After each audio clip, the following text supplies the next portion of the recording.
Today we celebrate the memorial of St. Francis Xavier. This is one of my favorite saints.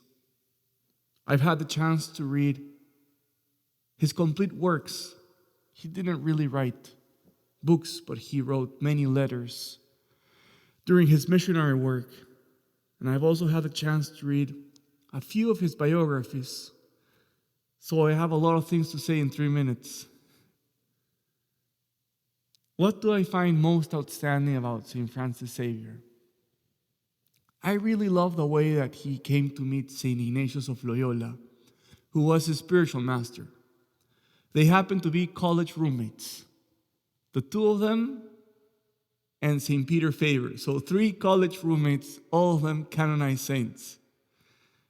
And they met in the University of Paris, where they were studying to be theologians.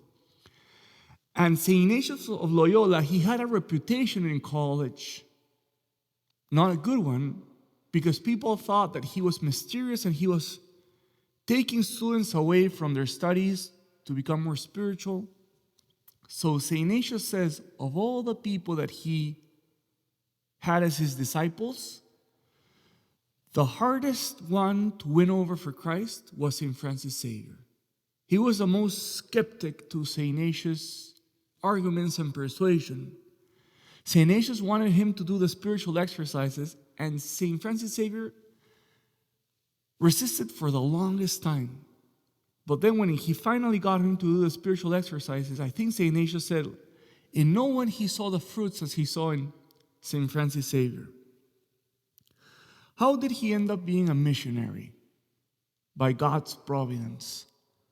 When the Jesuits had first established in Italy, St. Francis Xavier worked as a secretary for St. Ignatius.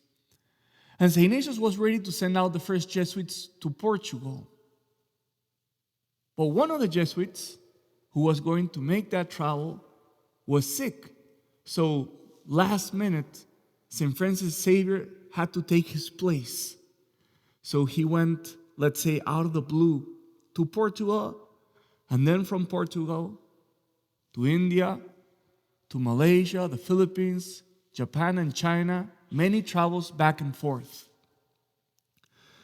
They say that all the Catholics that were lost in the 16th century because of the Lutheran heresy in Europe, all the Catholics that were lost to the Lutheran heresy in Europe were gained by one man in Asia.